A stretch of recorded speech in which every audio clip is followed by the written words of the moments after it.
శ్రీమతి Ajitha Surabhi fine arts విద్యారంగం యువ కళాకారులకు మార్గదర్శనం చేస్తే ఆధునిక కళాకారులు తయారవుతారు.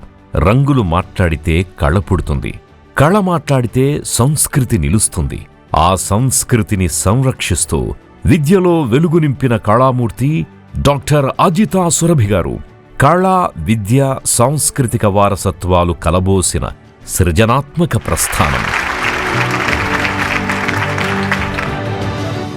పూర్వ ప్రధాని శ్రీ పివి నరసింహారావు గారి మనవరాలు డాక్టర్ అజితా సురభి గారు. Holistic education and the arts are the true saviors of today's youth, guiding them to rise above the chaos of technology and rediscover balance, creativity and purpose. అనే మాటల్ని దృఢంగా నమ్ముతారు డాక్టర్ అజితా గారు. ప్రస్తుతం వారు Venkateswara college of fine arts ద్వారా విద్యార్థుల సమగ్రాభివృద్ధికి అవిశ్రాంతంగా కృషి చేస్తున్నారు. Principal of Sri Venkateswara college of fine arts, director Surabhi educational society, CEO సాగ్ ఇన్ఫైనైట్ డాక్టర్ అజితా సురభి గారు. వారికి ప్రత్యేకమైన అభివాదాన్ని తెలియజేసుకుంటున్నాం. వారి స్పందన వింటున్నాం. నిన్న రాత్రే సింగపూర్ నుంచి వచ్చారు చిరంజీవి గారు, కానీ సహృదయంతో మలేషియా నుంచి వచ్చారు, కానీ సహృదయంతో ఈ కార్యక్రమానికి వారు వేయించేయడం నిజంగా మనందరికీ కూడా ఆనందదాయకం. అందుకనే క్లుప్తంగా దయచేసి మీ స్పందనని కన్ఫైన్ చేయవలసిందిగా విజ్ఞప్తి. వేదిక మీద ఉన్న పెద్దలు వీళ్ళందరికీ నమస్కారం. ఉగాది శుభాకాంక్షలు అందరికీ. నేను వయసులో చాలా చిన్నదాన్ని కాబట్టి ఇంత పెద్దవాళ్ళ ముందర మాట్లాడాలన్న సమయాన్ని దృష్టిలో పెట్టుకొని క్లాస్ చెప్పకుండా ఇష్టంగా చేసే పని కష్టపడకుండా ఎగ్జాంపులరీ ఈ స్టేజ్ మీద వేదిక మీద ఉన్న చిరంజీవి గారు ఒక్కడే ఒక మామూలు మనిషిలా దేశాన్ని స్పందిస్తూ ఒక ట్రెండ్ని క్రియేట్ చేసిన చిరంజీవి గారికి మనస్ఫూర్తిగా ధన్యవాదాలు. మీరు చిరంజీవి గారు అండ్ బిఫోర్ అన్నట్టుగా తెలుగు సినిమా ఇండస్ట్రీని చూడాలి అంటే ఆ టైంలో క్లాసిక్స్ తప్ప టీవీలో చూసేటప్పుడు తప్ప సినిమా థియేటర్కి వెళ్ళాలంటే చెప్పకుండా దాచిపెట్టుకున్న డబ్బులతో చూసి వచ్చిన తర్వాత చెప్తే తిట్టుపడే టైం అనమాట.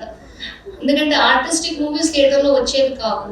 సో ట్రెండ్ని సృష్టించిన ఆ క్రెడిట్ మొత్తం చిరంజీవి గారికి. మేము మళ్ళీ సినిమా థియేటర్కి వెళ్ళటానికి 25 సంవత్సరాల తర్వాత మీ మూవీ ఇండియాలో మళ్ళీ చూసామండి. అసలు ఆ ఎనర్జీ ఏంటో, ఆ సీక్రెట్ ఏంటో తెలియట్లేదు. I hope my husband was here and if you are here he is the biggest fan అండి. మేమందరం అమెరికాలో మీ సినిమా థియేటర్లోకి వెళ్ళినప్పుడు ఇంత పెద్ద బ్యాగుల్లో పేపర్లు చింపుకుని అందులో రెడీగా పెట్టుకుని థియేటర్కి వెళ్ళాలి. సో ఇది ఎప్పటికైనా గుర్తు చేసుకోవాలి. బట్ మీ అందరూ as one man, as a common man start చేశారు. నేను పిల్లలకి అందరూ కూడా ఒకటే చెప్తాను, మీ లోపల ఉన్న ప్యాషన్ ఏదైతే ఉందో దాన్ని వదలొద్దు.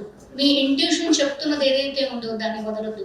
ఇవాళ ఇంతమంది కెమెరామెన్స్లో కొంతమంది మన పిల్లలు, మన దగ్గర చదువుకున్న పిల్లలు, డైరెక్టర్లు, సినిమాగ్రాఫర్లు అయినప్పుడు ఎంతో ఆనందంగా ఉంది.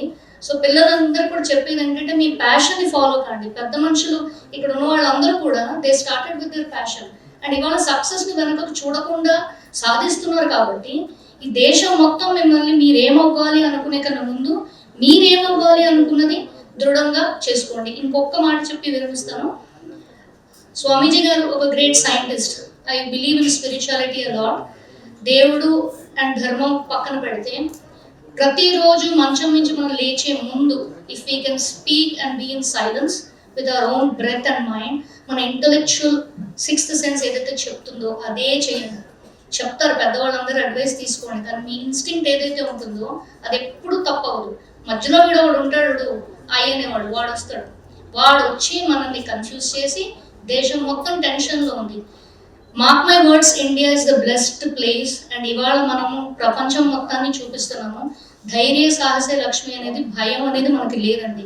కళ్ళు మూసుకొని పక్కన లేచిన తర్వాత బాంబు పేలినా మన స్థితి మారదు. But one more thing I advise everyone, start with your breathing, start with your meditation. మీతో మీరు ఉన్నప్పుడు ఉండే సంతోషం ఎప్పుడు కొని తెచ్చుకోలేడు, అలానే మన దగ్గర నుంచి తీసుకోలేదు. ఈ ఒక్కటి మాత్రం మీ అందరికీ చెప్పాలనుకుంటున్నాను. Thank you so much for giving me this opportunity. Thank you very much madam for your valuable guidance.